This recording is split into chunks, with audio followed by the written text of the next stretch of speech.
नमस्कार, स्वागत है आप सभी का। आप देख रहे हैं एनएमएफ न्यूज। आपके साथ मैं हूं नम्रता चौधरी और मेरे साथ हैं मेरे सहयोगी रोहित पांडे।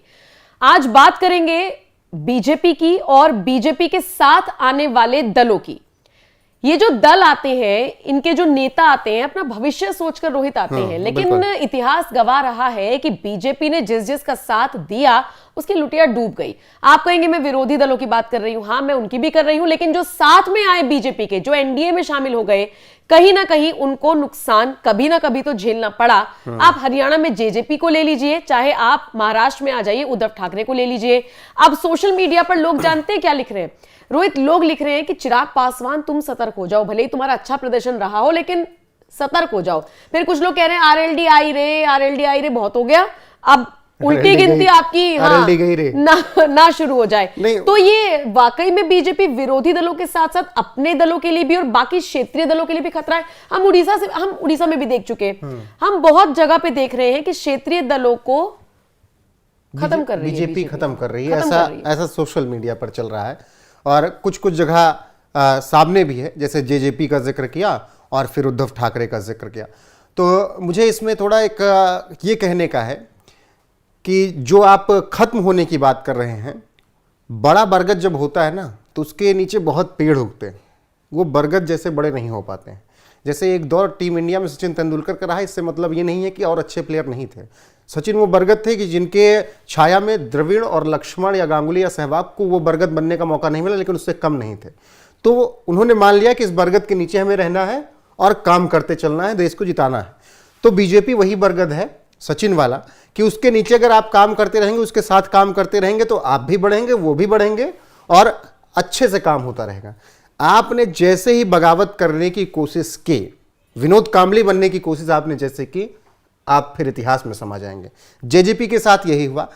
पिछली जो सरकार थी मनोहर लाल खट्टर की, जेजेपी के उन्हीं 10 विधायकों के दम पर चलती रही। इनके 40 विधायक थे, वो 10 विधायक जब आए, बाकायदा प्रेस कॉन्फ्रेंस हुई, अमित शाह थे, उन्होंने प्रेस कॉन्फ्रेंस में ये पूरी तरीके से आश्वस्त किया कि हम 5 साल तक सरकार चलाएंगे और आराम से सरकार चल रही थी। कोई मनमुटाव नहीं आया बीच में, किसान आंदोलन तक हो गया, फिर भी जेजेपी जो लगातार किसानों की बात करती तब भी मनमुटाव नहीं आया। लेकिन चुनाव से कुछ दिन पहले जेजेपी ने कहा कि हम किसानों के मुद्दे पर, जवानों के मुद्दों पर, पहलवानों के मुद्दे पर बीजेपी का साथ छोड़ रहे हैं। और फिर हाल क्या हुआ?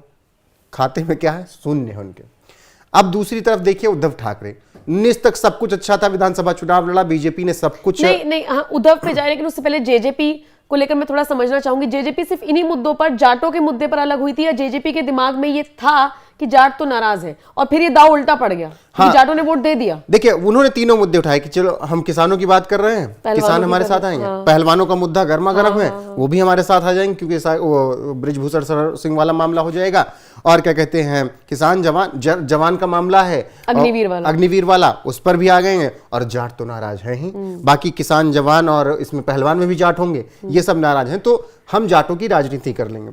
लेकिन अब की जाटों ने ही खेल कर दिया इन सब के साथ। मैं नहीं कह रहा हूं कि पूरा का पूरा वोट आ गया जाटों का, लेकिन अच्छा खासा वोट इनको मिला, पहली बार मिला। ये भी बीजेपी भी मान रही है और विपक्षी दल भी मान रहे हैं कि जाटों ने अब ये बटेंगे तो कटेंगे को सीरियस ले लिया और उधर चले गए वो। तो वहां जेजेपी फंस गई। ये हाल हुआ नम्रता की 0 सीट आई है, वरना इतना बुरा तो नहीं हो सकता था जेजेपी के साथ। बिल्कुल बिल्कुल। अब चले उद्धव ठाकरे की तरफ, चलते हैं। 2019 आप लड़ते हैं अलग अलग, फिर उसके बाद तय वहां पर यह था कि जो सबसे बड़ी पार्टी होगी और बीजेपी की अगर 100 सीट से ज्यादा होगी तो वो बनेंगे मुख्यमंत्री। संजय राउत ने खेल कर दिया कि शिवसेना का ही मुख्यमंत्री होगा, मुख्यमंत्री बनेगा तो शिवसेना का बनेगा, शिवसेना का ही मुख्यमंत्री होगा। ये रोज सुबह शाम दोपहर वो रट लगा रहे थे। फिर बीजेपी, मैं फिर बार बार कहता हूं कि अगर अमित शाह ने कह रखा है तो वो फिर उस पर खरे उतरते हैं। 2-3 उदाहरण है। और नहीं कह रखा है तो फिर वो उद्धव ठाकरे जैसा साथी भी छोड़ना जानते हैं कि अगर आप झूठ बोल रहे हैं तो आप जाइए, जिनके साथ आपको सरकार बनानी हो बनाइए, जो बात नहीं हुई तो उस बात पर हम नहीं मानेंगे। और हाल क्या हुआ आज उद्धव ठाकरे का कि ये हाल हो गया है कि पूरा गठबंधन 50 सीट नहीं पहुंच पाया है महाविकास अघाड़ी। और विपक्ष में नेता प्रतिपक्ष बनने लायक भी सीट किसी के पास नहीं। 29 सीट एक पार्टी को कम से कम चाहिए अगर नेता प्रतिपक्ष बनना है। किसी पार्टी के पास नेता प्रतिपक्ष लायक सीट नहीं है। तो उद्धव ठाकरे विचारधारा से समझौता करके और बीजेपी से बगावत करके नेपथ्य में एकदम से चले गए हैं। हालत क्या है सब देख रहे हैं। दूसरी तरफ चिराग पासवान, आप देखिए उस वक्त जब चाचा और इनकी चाचा भतीजे की लड़ाई थी, उस वक्त चिराग पासवान थोड़ा मुखर थे, और चिराग पासवान का क्या हाल था, चाचा को ले आई बीजेपी, चाचा के पास ज़्यादा सांसद थे तो बीजेपी चाचा को ले आई और वहाँ पर मामला उनका सेट हो गया। चिराग पासवान अलग थलग पड़ गए। फिर चिराग को लगा नहीं, अगर साथ रहूंगा तभी काम बनेगा। लोकसभा चुनाव से ठीक पहले चिराग ने एंट्री मारी, चाचा को किनारे लगाया और खुद आ गए एनडीए में। 5 सीट मिली, 5 जीत ली उन्होंने। नहीं, और जिस वक्त आ गए और उस वक्त भी कई मुद्दों पर बागी होते हुए नजर आए, बागी हुए। उसके बाद अमित शाह ने फिर मुलाकात कर ली, शांत हो गए। शांत हो गए ना, एकदम ठीक है। अब ऐसे बयान दे रहे हैं कि जो देना चाहिए उनको, लेकिन अगर आप किसी के साथ सहयोग में हो और इस तरीके से बयान देंगे मुखर होके, तो फिर दिक्कत होगी। अब चलिए उत्तर प्रदेश में आरएलडी का क्या हाल हुआ। जब तक गठबंधन में ठीक था, जैसे गए चुनाव में 2022 में छोड़ के कि अखिलेश भैया के साथ लड़ लेंगे चुनाव और जीत जाएंगे, वहां पर उनका हालत इतनी खराब हुई कि अपनी 1 सीट जो जीतते थे हमेशा से वो हार गए। फिर उनको लगा नहीं यार ऐसा तो ये गलत हो गया, 24 में फिर भाग के आ गए, क्योंकि आरएलडी को पता था कि इनका तो अभी भविष्य दिख नहीं रहा, बीजेपी का भविष्य दिख रहा, वो भी आ गए। अब अनुप्रिया पटेल का आप मामला ले लीजिए। अनुप्रिया पटेल इसमें मुझे सबसे सही लगती हैं। वो ना बागी होती हैं, ना कोई ऐसे बयान देती हैं जिससे कि गठबंधन को कोई दिक्कत हो। अनुप्रिया पटेल को पता है कि 2 सांसद पद बना रहता है, 2 सांसद अपने जीतने हैं, एक भी जीतता है और एक कैबिनेट मंत्रालय मुझे मिल जाना है, क्योंकि मैं पिछड़े समाज से हूं, सब कुछ हूं, और उत्तर प्रदेश के उस तबके को मैं केशव प्रसाद मौर्य की तरफ से आती, मिर्जापुर से आती हैं, तो उस तबके को मैं साथ सकती हूँ, उस इलाके को साथ सकती हूँ, बीहड़ भी है, तो वहां अनुप्रिया पटेल की बात बन जाती। उनकी माँ का हाल देख लीजिए, दूसरी तरफ वो भी तो है, उनकी माँ भी है, बहन है, सास या माँ जो है, माँ है, तो उनकी माँ का हाल ये है कि उनको कोई पूछने वाला नहीं। वो दूसरे गठबंधन में, उनकी बहन ने भी तो दूसरा गठबंधन बना लिया ना, वो पीडीए के गठबंधन में है, उधर अखिलेश के, उनको कोई पूछने वाला नहीं है। तो अनुप्रिया पटेल इस मामले में सबसे बेहतर है। अब बीजेपी की एक खासियत ये भी है कि अगर बीजेपी को पता है कि हमारे पास नेता नहीं है, हमारी सीटें ज्यादा हैं, फिर भी हम दूसरे को मुख्यमंत्री बनाना जानते हैं, वो उन्होंने बिहार में करके दिखाया। नीतीश कुमार को पता है कि नीतीश से मजा हुआ नेता उनके पास नहीं है। बहुत लड़ाई हो गई, सम्राट चौधरी आ रहे हैं, ये आ रहे हैं, वो आ रहे हैं, वो मुख्यमंत्री बन जाएंगे। नहीं, बीजेपी ने रिस्क नहीं लिया, क्योंकि नीतीश कुमार को रिस्क क्यों नहीं ले सकते? आप नीतीश कुमार को कहीं से नहीं घेर सकते। नीतीश पर भ्रष्टाचार के आरोप नहीं है, नीतीश पर आप ईडी सीबीआई नहीं कस सकते हैं, नीतीश को आप किन्हीं बयानों से नहीं कस सकते हैं। तो नीतीश पाक साफ छवि वाले हैं, और कब से वो राजनीति कर रहे हैं? जब से मोदी कर रहे हैं उससे पहले से कर रहे हैं। तो नीतीश को पता है कि नीतीश वहां के सबसे मजे नेता है, इसीलिए हमारे नेता अभी नहीं है, तो भैया बिहार में बाहर है, नीतीश सरकार है, भले हमारे पास विधायक ज्यादा हैं, हम ज्यादा मजबूत हैं, लेकिन नीतीश कुमार को हम सत्ता दे रहे हैं, वो चलाएंगे।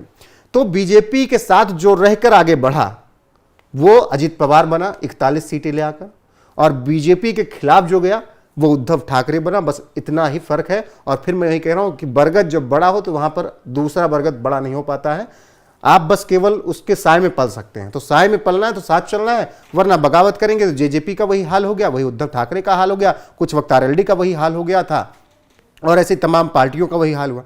इनफैक्ट आप एक और नाम ले लीजिए, राजस्थान में हनुमान बेनीवाल आरएलपी, अब की हार गए ना। वो 2-4 बार का गुबार जो था उसमें तो जीत गए वो, और कैसे जीते हमसे ज़्यादा बेहतर कौन जानेगा, हमने नागौर पूरा कवर किया, वो सब बातें बात की हैं। लेकिन अब की पत्नी को नहीं जिता पाए, तो हनुमान बेनीवाल को भी अपनी हैसियत पता हो गई कि भाई क्या है। कांग्रेस के साथ आते ही चुनाव हार गए वो, कांग्रेस के साथ कुछ दिन गठबंधन थे 2024 वाले में। तो बीजेपी के साथ जो चलन था वो फलता फूलता गया, आगे बढ़ता गया, उसकी पार्टी भी मजबूत होती गई। सबसे ताजा उदाहरण अजीत पवार है। मैं फिर कह रहा हूं, अजीत पवार 3 चुनाव अकेले लड़े तब भी वो 41 सीट नहीं जीत पाएंगे, 3 चुनाव के मिला की, और यहां पर 41 सीट ये अजीत पवार की सीट नहीं है, शिंदे और बीजेपी की सीटें उनके पास हैं। तो इतना सा फर्क है। और ये बात सच है कि जिन्होंने बगावत की, जो सहयोगी रहे, वो नेपथ्य में चले गए, और जीतन राम मांझी जैसे लोगों को उदय हो गया जो साथ आ गए। 1 सीट मिली, कैबिनेट मिनिस्ट्री है, बिल्कुल उदय हो गया। जीतन राम मांझी कहां बिहार की राजनीति से गायब हो गए थे, कभी बयान दे देते थे, बिहार के चैनलों पे चल जाता था, नेशनल मीडिया तक आता ही नहीं था। आज जीतन राम मांझी के मुजहर होने पर जब बात चलती है तो सदन तक वो बात गूंजती है। जब कहा जाता है आरजेडी की तरफ से वो चूहा खाते हैं, मूस खाते हैं, तो उस बात की चर्चा पूरे देश में होती है कि कैसे आप किसी को इस तरीके से ट्रोल कर सकते हैं। तो उदय हो गया, फिर से एक बार लाइमलाइट में जीतन राम मांझी आ गए। तो जो बात शुरुआत की नमता ने कि जो लड़ा वो नेपथ्य में गया, जो साथ चला वो बढ़ता गया, वो सच है। और बीजेपी से जिन सहयोगियों ने बगावत की या जिनसे बीजेपी ने गठबंधन किया और उन्होंने आंख तरेरी, उनका हाल इतना बुरा हुआ कि नतीजे आपके सामने हैं। बस इतना। एक तरफ अजीत पवार को देख लिए, दूसरी तरफ उद्धव ठाकरे को। नमता, ठीक है, तो बहुत बहुत अच्छे तरीके से विश्लेषण करके समझाया। मुझे लगता है दर्शकों को समझ में आया होगा कि जो बात मैंने शुरुआत में की थी उसके पीछे का कारण क्या था। बहरहाल, आप किस तरीके से देखते हैं इस चर्चा को? कमेंट सेक्शन में अपनी राय हमें जरूर दीजिएगा।